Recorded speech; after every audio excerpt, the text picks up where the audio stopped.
It's 2 a.m. You should be asleep. You need to be asleep. You have things to do tomorrow, and you genuinely know, that lying here thinking about this is not helping anything. And yet your brain has other plans. It's replaying that conversation from 3 days ago. The one where you said that thing. Was it the wrong thing? It probably was the wrong thing. What did they mean when they responded like that? Were they annoyed? They were definitely annoyed. What are they thinking about you right now? What if this affects your relationship with them? What if it doesn't get resolved and then this other thing happens? And then that leads to this other problem, and suddenly you're mentally solving a catastrophe that has approximately 0% chance of actually occurring, while the clock ticks past 2 a.m., then 3 a.m., and your alarm is set for 6. Sound familiar? If it does, you've probably been told the same useless advice your entire life.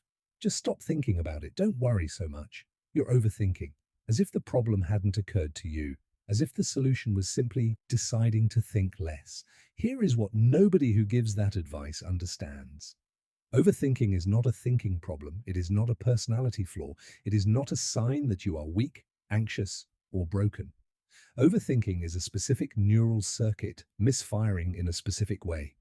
And telling someone to just stop overthinking is exactly as helpful as telling someone with a broken leg to just stop limping. The circuit has a name, it has a mechanism, and most importantly, it has an off switch. 4 of them actually, and by the end of this video, you'll know exactly how to flip all 4.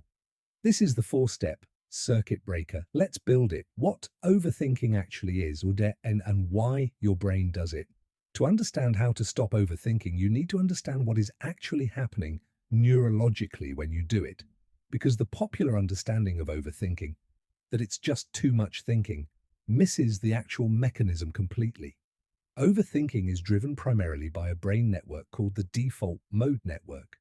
The DMN is a collection of brain regions, including the medial prefrontal cortex, the posterior cingulate cortex, and the angular gyrus, that activates when your brain is not engaged in a focused external task. It is sometimes called the resting state network, but resting is a deeply misleading name because the default mode network is anything but restful. When the DMN activates, your brain turns inward. It starts self-referential processing, thinking about yourself, your past, your future, your relationships, your identity, your problems. In healthy amounts, default mode network activity is essential. It is associated with creativity, self-reflection, empathy, and the ability to mentally simulate future scenarios. These are genuinely valuable cognitive functions. The problem occurs when the default mode network gets stuck in a loop. Instead of cycling through self-referential processing and releasing it, certain brains, particularly those with elevated amygdala reactivity, get caught in a repetitive, recursive pattern where the same thoughts are processed over and over without resolution. Psychologists call this rumination. Neuroscientists sometimes describe it as a default mode network hyperactivation loop. But the experience is the same regardless of what you call it. The same thoughts cycling endlessly, with each cycle generating fresh anxiety that feeds the next cycle. Here is the critical neuroscience that makes this understandable. Your amygdala, the brain's threat detection center, does not distinguish between real threats and imagined ones. When you replay a threatening scenario in your mind, your amygdala responds with the same stress activation as if the scenario were happening right now. Cortisol releases, heart rate elevates slightly. The nervous system moves toward low-level fight or flight. This stress activation then signals the default mode network to keep processing the threat because, from your amygdala's perspective, there is an active danger that hasn't been resolved yet. So the overthinking loop runs on a self-reinforcing neurochemical cycle. The thought activates the amygdala. The amygdala activates the stress response. The stress response signals continued threat processing, which produces more thought, which activates the amygdala again, round and round all night, while you lie there exhausted and unable to stop it. You cannot think your way out of this loop. More thinking is more fuel.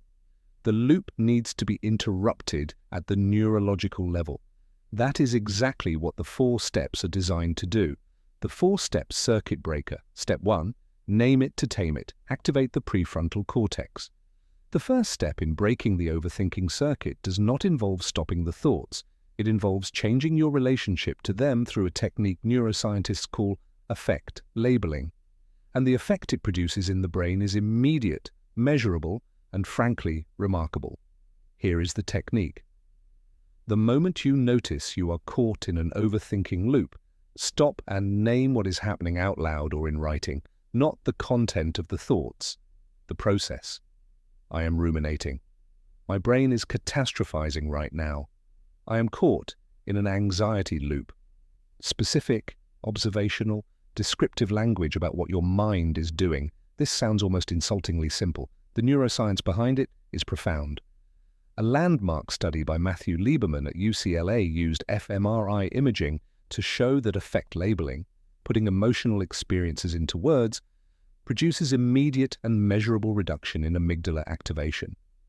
When you name the emotional or mental process you are experiencing, activity in the prefrontal cortex increases and activity in the amygdala decreases in real time. The two systems have an inverse regulatory relationship. Prefrontal cortex activation directly inhibits amygdala reactivity.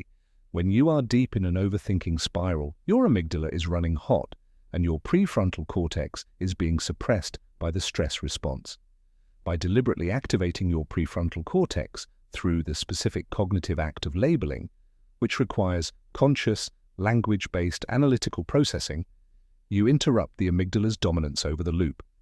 The additional mechanism at work is what psychologist Stephen Hayes calls cognitive diffusion, a process from acceptance and commitment therapy where you create psychological distance between yourself and your thoughts by observing them as mental events rather than identifying with them as reality. I am having the thought that I said the wrong thing is neurologically processed very differently than I said the wrong thing. The first activates the observational capacity of the prefrontal cortex. The second activates the threat response of the amygdala. Same content. Completely different neurological impact, the implementation. When you notice overthinking, say or write, I notice my brain is doing the overthinking thing right now. Use the third person if it helps. Some research suggests third-person self-talk produces stronger prefrontal activation. My brain is spiraling about X right now. Label it, observe it, create the distance. The spiral doesn't disappear immediately, but the neurological grip it has on your attention loosens within seconds of consistent labeling. Step 2. The pattern interrupt. Break the loop with a sensory anchor. Labeling creates distance from the overthinking loop. But distance alone is not always enough to break the loop's momentum, especially when it has been running for a while and has built significant neurochemical energy. Step 2 provides a more forceful circuit breaker, a deliberate sensory pattern interrupt that pulls your brain's attentional resources out of the default mode network and into the present sensory environment. Here is the neuroscience. Your brain's attentional system has limited bandwidth. It cannot simultaneously process vivid external sensory input and internal self-referential rumination at full intensity. When you deliberately flood your sensory channels with present moment input, the default mode network, which requires attentional bandwidth to sustain its rumination loop, is starved of the resources it needs to maintain the spiral. This is the mechanism behind mindfulness practices and why they consistently show efficacy for rumination in clinical research. Not because mindfulness involves positive thinking or relaxation in the traditional sense, but because directing full attention to present sensory experience physically competes with and displaces the default mode network's self-referential processing. The pattern interrupt technique leverages this mechanism with maximum efficiency. The moment you have labeled the overthinking loop in step 1, immediately engage a strong sensory anchor. The strongest sensory anchors for disrupting default mode network activity are physical sensation and breath, cold water on the face or wrists. This activates the dive reflex, a parasympathetic response that drops heart rate rapidly and signals safety to the nervous system, directly countering the amygdala activation, sustaining the overthinking loop. The 5-4-3-2-1 grounding technique. Name 5 things you can see right now, 4 things you can physically touch, 3 things you can hear, 2 things you can smell, 1 thing you can taste. This technique works by sequentially engaging all 5 sensory channels simultaneously, creating such a comprehensive present-moment sensory experience that the default mode network cannot maintain its self-referential processing against the competition. Box breathing with extended exhale. 4 counts in, hold 4, 6 counts out, hold 2, repeat 4 times. The extended exhale activates the vagus nerve, which directly signals the parasympathetic nervous system and begins dropping the cortisol that is fueling the amygdala activation, sustaining the loop. Choose one of these 3 and deploy it every time immediately after step 1, labeling. Consistency of the specific anchor matters. Using the same pattern, interrupt every time builds a conditioned neurological response where the anchor becomes increasingly effective at breaking the loop the more times it is used. Step 3. The cognitive offload, empty the loop onto paper. Steps 1 and 2 interrupt the overthinking loop in the moment. Step 3 addresses one of the primary reasons the loop keeps restarting. Your prefrontal cortex's working memory is full of unprocessed, unresolved mental content that keeps triggering new cycles of the loop every time you try to let it go.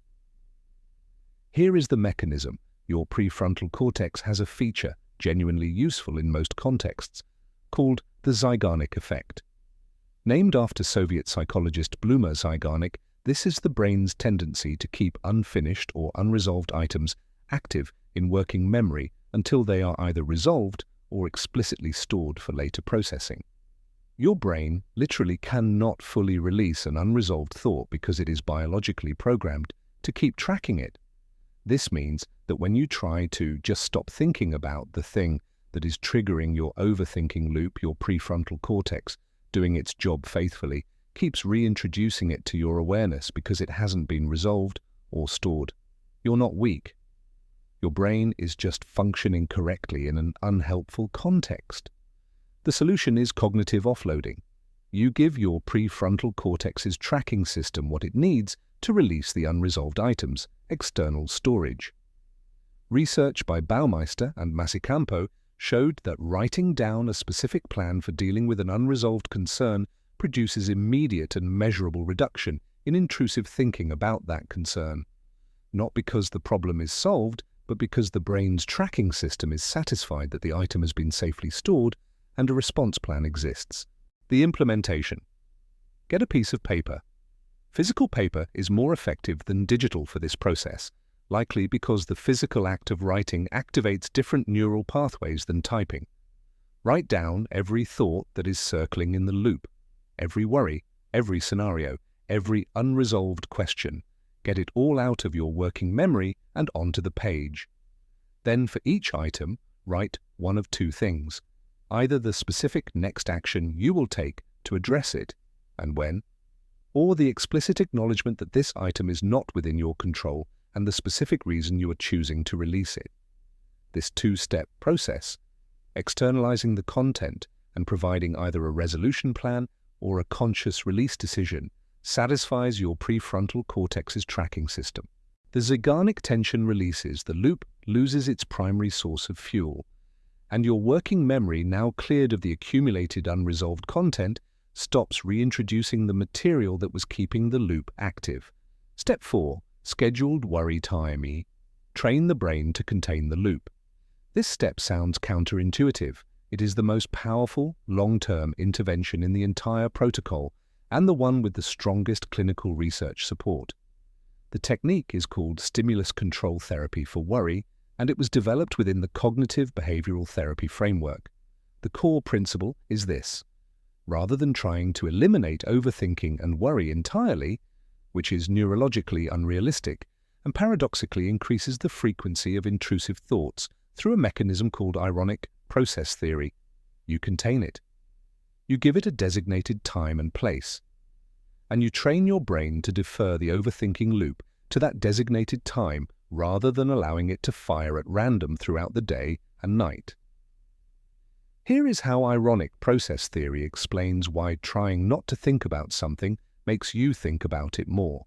When you instruct yourself, don't think about X, your brain must first actively represent X in order to monitor whether you are successfully not thinking about it. This monitoring process, called the ironic monitor, keeps the suppressed thought accessible and primed for consciousness, meaning it intrudes more frequently than it would have if you had never tried to suppress it. Actively trying to not overthink makes you overthink more. This is measurable, replicable, and responsible for the failure of every just don't think about it intervention ever attempted. Scheduled worry time sidesteps this entirely. Instead of suppressing the overthinking, you legitimize it, but confine it to a specific container. Here is the exact implementation. Choose a 15 to 20-minute window every day, ideally late afternoon, not close to bedtime, and designate it as your official worry time. When an overthinking loop begins outside this window, during work, during a meal at 2 a.m., you do not try to suppress it. You acknowledge it with a simple mental note. This is a real concern and I have time set aside for it at 4 p.m.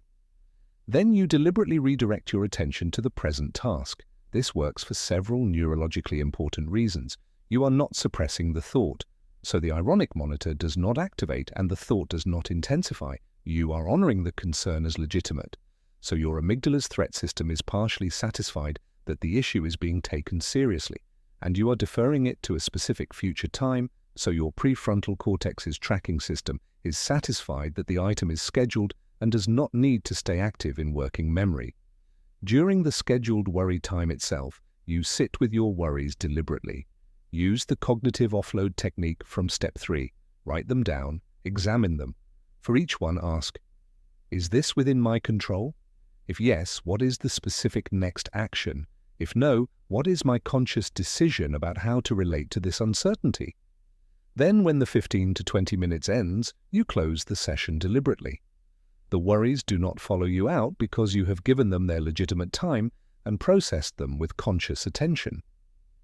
Clinical research on scheduled worry time shows reduction in total daily worry time of 35 to 50% within 2 to 4 weeks of consistent practice. Nighttime overthinking specifically, the 2 a.m. spiral, reduces dramatically because the brain learns that unresolved worries will receive their scheduled attention. The survival urgency of the nighttime loop decreases, sleep improves, the loop loses its power. If this is landing for you right now, hit that like button and tell me in the comments. What time of day does your overthinking hit hardest? Morning, evening, or 2 a.m. like the rest of us? Your 4-step circuit breaker cheat sheet. Step 1. Name it to tame it. Label the overthinking process out loud or in writing to activate prefrontal cortex and reduce amygdala reactivity. I notice my brain is spiraling right now. Step 2. Pattern interrupt. Deploy a sensory anchor immediately. Cold water, 5-4-3-2-1 grounding or box breathing, to starve the default mode network loop of attentional bandwidth. Step 3. Cognitive offload. Write every circling thought onto paper and provide each one with either a specific next action or a conscious release decision. Clear the working memory tracking system. Step 4. Scheduled worry time. Designate a daily 15 to 20-minute window for deliberate worry processing. Defer all overthinking loops outside that window to the scheduled time. Train the brain to contain rather than suppress. Your brain is not broken. It is not working against you. It is doing something specific, running a default mode network rumination loop fueled by amygdala activation and sustained by unresolved working memory content. And that specific thing has a specific solution. The people in your life who seem unbothered, calm, and mentally clear are not thinking less than you. They are not more disciplined or less sensitive. Their brains have learned, through practice, accident, or deliberate training, to interrupt this same loop more efficiently. Now you have the same tools. Mental quiet is not a personality trait you either have or don't. It is a trainable skill, and like every trainable skill, it responds to the right technique applied consistently over time. 4 steps applied every time the loop starts, built into a scheduled daily practice. Your brain will adapt, the loop will weaken, the quiet will grow. You deserve a brain that works with you. Now you have the blueprint to build one. Like this video if your brain just got a little quieter reading this. Subscribe because next week we are going deep on the science of how to build a second brain that never forgets anything. The exact system high performers use to capture, organize, and retrieve every important idea they ever encounter. That one is going to change how you think about memory and knowledge forever. Let's go.